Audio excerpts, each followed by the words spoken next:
इसमें जरा सी हल्दी भी डाल दो। हाँ, अभी डालती हूँ।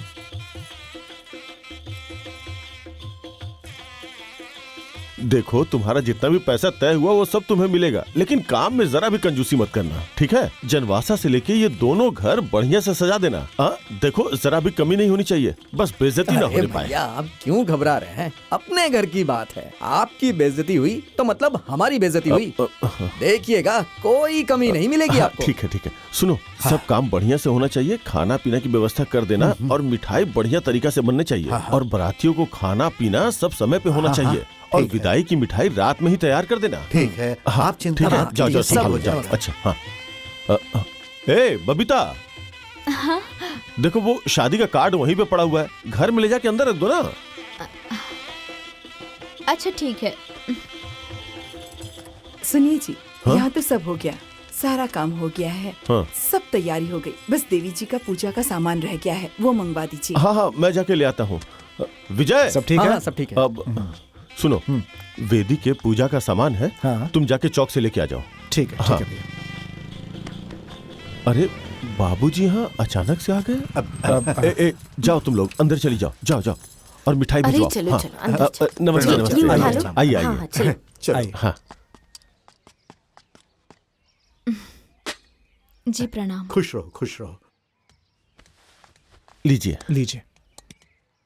मिठाई खाइए। हाँ हाँ, खा लूंगा, खा लूंगा। अरे लीजिए लीजिए, अरे कुछ खा लूंगा, लीजिए। कहा ना। हाँ, आप चिंता मत कीजिए। बाबू पानी लीजिए। आप लीजिए। हाँ हाँ।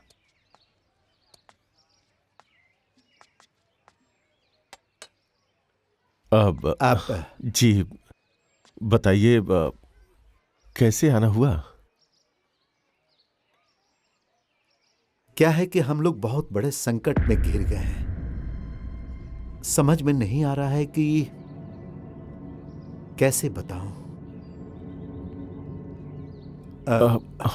बताइए ना, नहीं बताइएगा तो पता कैसे चलेगा? दरअसल बात यह है कि यह शादी नहीं हो पाएगी।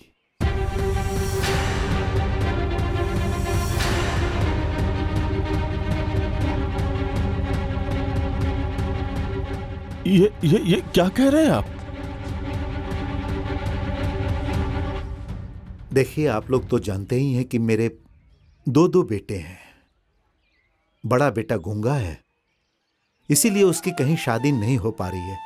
देखिए, पढ़ने लिखने में वो बहुत तेज है, तैयारी भी कर रहा है, और कहीं ना कहीं उसे नौकरी मिल जाएगी, लेकिन उसकी शादी नहीं हो पा रही है। खाना बनाने में दिक्कत हो रही थी, इसीलिए मैंने छोटे बेटे की शादी तय कर दी। पर जब हमारे सगे संबंधी, रिश्तेदार, उन लोगों को पता चला ना, तो वो लोग मेरे ऊपर बहुत नाराज हो गए और कहने लगे कि अगर छोटे बेटे की शादी पहले हो जाएगी तो बड़े बेटे को तो कोई पूछेगा ही नहीं, उसके साथ बहुत अन्याय होगा। इसीलिए मैंने तय कर लिया है कि जब बड़े बेटे की शादी हो जाएगी तभी मैं छोटे बेटे की शादी करूंगा। समधी जी, ऐसा मत करिए, ये शादी मत तोड़िए। पूरे गांव समाज में हम लोगों की बहुत बेइज्जती हो जाएगी। मैं ये शादी तोड़ नहीं रहा हूं, बस मैं ये कह रहा हूं कि बड़े बेटे की शादी हो जाएगी, उसके बाद मैं छोटे बेटे की शादी करूंगा, और आपके ही घर में करूंगा। अगर आप लोग इंतजार कर सकते हैं तो ठीक है। समधी जी, मैं आपके सामने हाथ जोड़ता हूँ। देखिए, ऐसे रिश्ता मत तोड़िए। देखिए, ये मड़वा हल्दी सब हो चुका है, पूरे गांव समाज में न्योता बढ़ चुका है, सगे संबंधी बस आ ही रहे होंगे, पूरे गांव समाज रिश्तेदारी में थू थू हो जाएगी, मैं कहीं मुंह दिखाने के लायक नहीं रहूंगा। देखिए, कुछ समय पहले आपने बताया होता तो कुछ कर सकते थे, अब तो मेरी सारी इज्जत लुट जाएगी। मेरे साथ ऐसा अन्याय मत करिए। आप तो देवता इंसान है, आपने एक फूटी कौड़ी भी दहेज नहीं लिया। मैं तो जिंदगी भर आपका पैर धो के पीऊंगा, फिर भी एहसान नहीं उतार पाऊंगा। देखिए, ऐसा मत कीजिए, रिश्ता मत तोड़िए। आप कहिए तो मैं आपके पैर पड़ जाता हूँ, कोई उपाय कीजिए। क्या कर रहे हैं आप? ऐसा मत कीजिए, ऐसा मत कीजिए आप। उपाय? हाँ, एक उपाय हो सकता है। अगर आप दोनों भाई राजी हो तो मैं कुछ कहूं? हाँ, कहिए ना, कहिए। देखिए, आप अपनी दोनों बहनों की शादी मेरे दोनों बेटों से करवा दीजिए। अरे एक ही मंडप में दोनों शादियां हो जाएंगी। और वैसे भी मुझे कोई दहेज वहेज नहीं चाहिए। आप लोग सोच लीजिए। अभी मुझे आज्ञा दीजिए। चलो भाई, प्रणाम।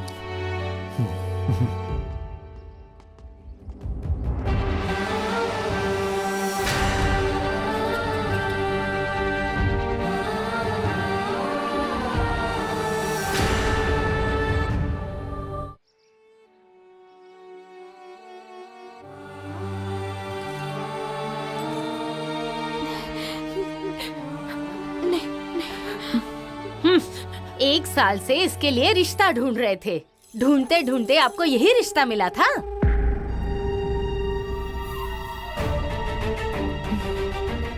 आप तो बड़ी तारीफ किए जा रहे थे कि बहुत अच्छा परिवार मिला है इसके लिए। अरे आप क्या कह रही थी कि हमारी ननंद रानी वहाँ जाकर राज करेगी? राज ऐसे राज करेगी? कराइए राज।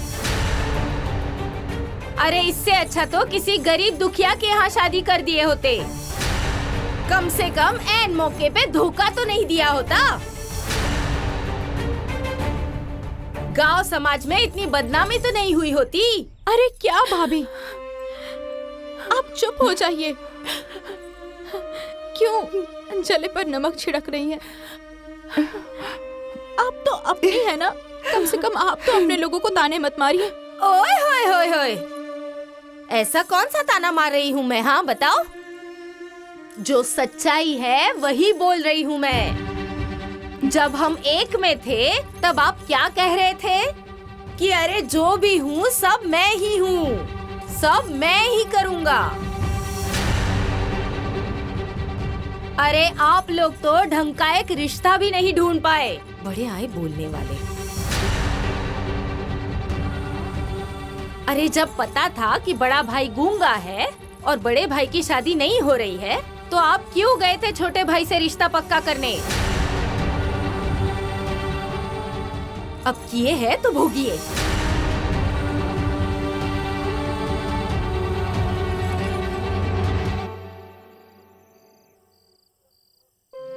सुनिए जी, इस तरह रोने से, उदास हताश होने से काम नहीं होगा जी। आप कुछ सोचिए, दिमाग लगाइए कि क्या कर सकते हैं। लड़के वालों को समझाइए ना।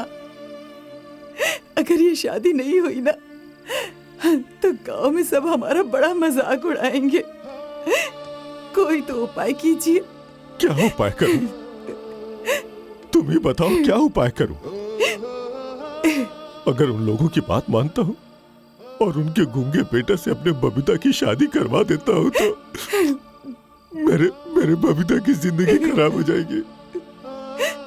और अगर उनकी बात नहीं मानता तो ये शादी टूट जाएगी और मेरे सविता की जिंदगी बर्बाद हो जाएगी। और इतनी जल्दी ऐसा रिश्ता भी नहीं मिलेगा। मैं तो धर्म संकट में फंस गया हूं और इतना भागा हूं कि अपनी बहनों के लिए एक ढंग का घर भी नहीं ढूंढ पाया।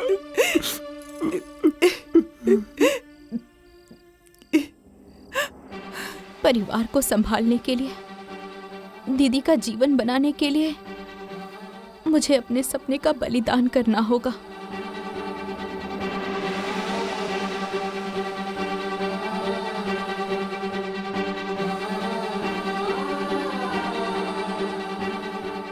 भैया,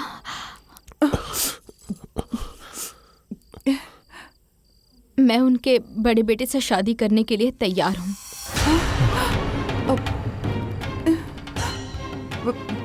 क्या? पागल हो गई हो क्या तुम? अरे सुनो बेटा, समझ में आ रहा है क्या कह रही हो तुम? ऐसा कैसे हो सकता है? हाँ भाभी, मैं समझ रही हूँ। मैं ये भी समझ रही हूँ कि इस मझधार से निकलने का दूसरा कोई रास्ता नहीं है।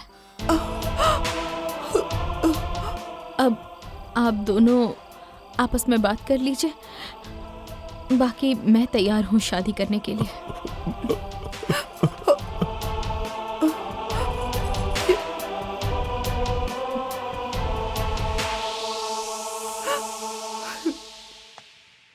पागल हो गई हो? तुम्हारा दिमाग खराब हो गया है?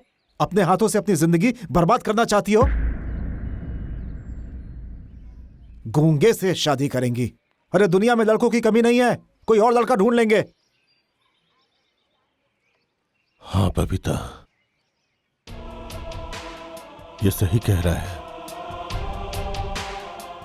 वहां शादी नहीं होगी। भगवान चाहेंगे तो दूसरा घर मिल जाएगा। अच्छा, हाँ बबीता, भगवान के आशीर्वाद से तुम्हें बहुत अच्छा घर मिल जाएगा। अब जाने भी दो। अच्छा, कहाँ से मिलेगा भाभी? 2 दिन के समय में अच्छा घर कहाँ से मिलेगा? और भैया, ये जो सारे न्योते बट गए हैं, उनका क्या होगा? कुछ भी हो जाए, लेकिन गूंगे से शादी नहीं होगी तो नहीं होगी।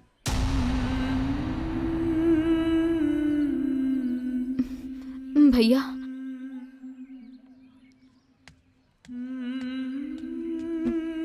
भैया, क्या गूंगा इंसान नहीं होता है?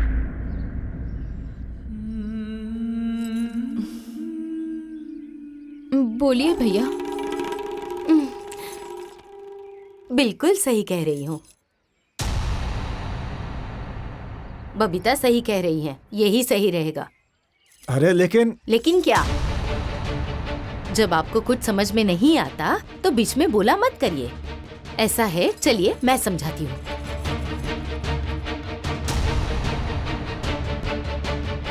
अरे जब बबीता शादी करने के लिए तैयार है तो आप क्यों रोक रहे हैं उसे?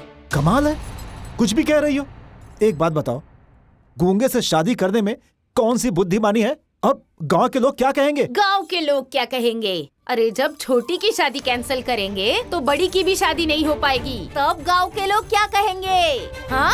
अरे चाहे कुछ करो या ना करो, गांव के लोगों का तो काम ही है कुछ ना कुछ बोलना। वो तो बोलेंगे ही, लेकिन काम वो करो जिसमें हमारा फायदा है, समझे? फायदा? इसमें हमारा कौन सा फायदा है? अरे जाओ, दिमाग में बस भूसा ही भरा है क्या? हैं? तुम्हें मास्टर किसने बना दिया बताओ?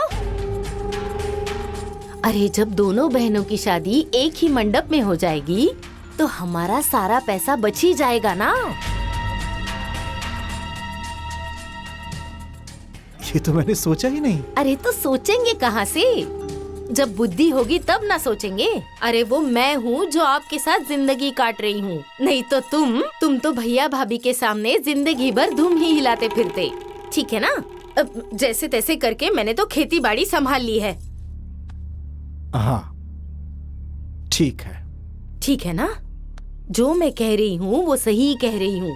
चुपचाप जाइए उनके पास, बात कीजिए और बोल दीजिए आप तैयार है उसे शादी करवाने के लिए। ठीक है। तू पागल हो गई है क्या? गूंगे लड़के से शादी करने के लिए हाँ कह रही है? तो इसमें क्या हो गया दीदी? पढ़ा लिखा, समझदार, अच्छा लड़का है, परिवार भी अच्छा है, तो इसमें दिक्कत क्या है दीदी?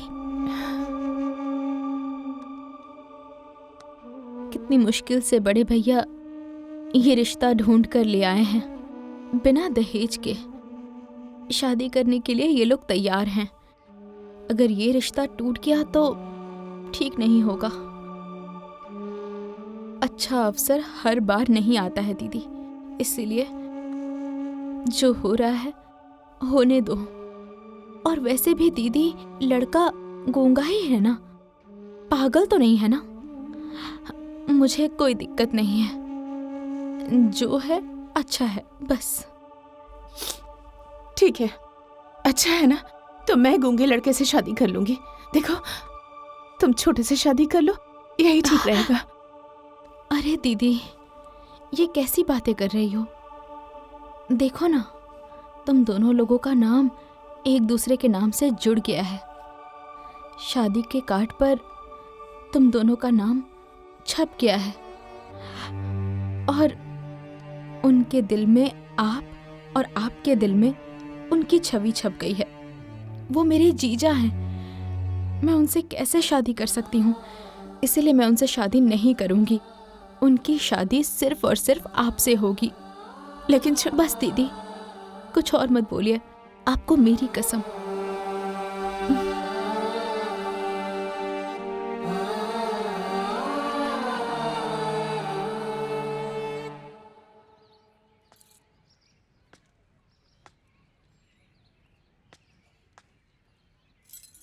गरीबी भी कैसा कैसा दिन दिखा रही है। काश आज मेरे पास पैसा होता तो आज ये मंडप सूना नहीं रहता। वो आज के ही दिन कहीं न कहीं से शादी ढूंढ के अपनी बहनों की शादी करवा देता।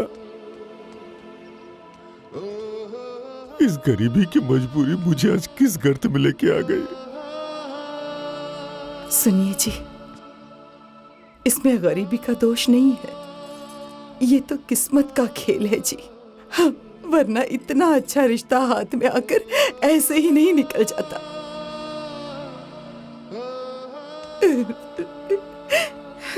भैया,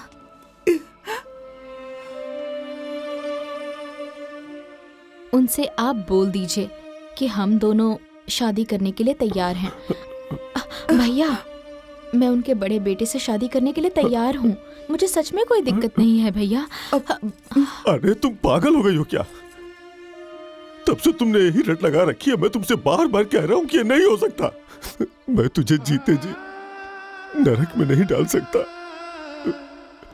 समझा क्यों नहीं रही हो इसे?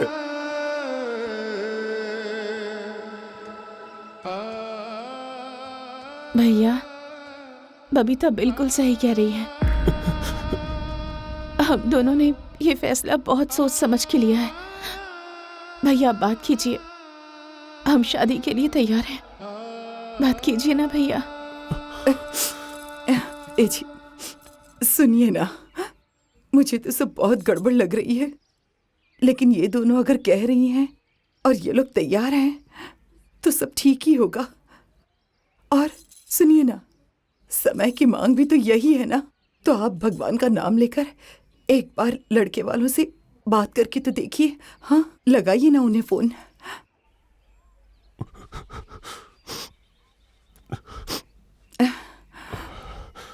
हाँ।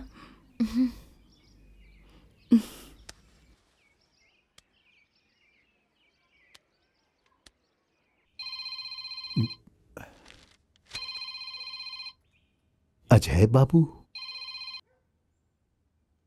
हेलो। बाबूजी, राम राम। जी राम राम। बोल रहा था कि आपके बड़े बेटे से मैं बबीता की शादी करने के लिए तैयार हूं। आप अपने दोनों बेटों की बारात लेके आ जाइए। एक ही मंडप में दोनों की शादी हो जाएगी। अरे ये तो बहुत शुभ संदेश दिया आपने। एक काम कीजिए, आप तैयारी कीजिए, मैं बहुत धूमधाम से बारात लेकर आऊंगा दोनों बेटों की। प्रणाम। अच्छा, राम राम।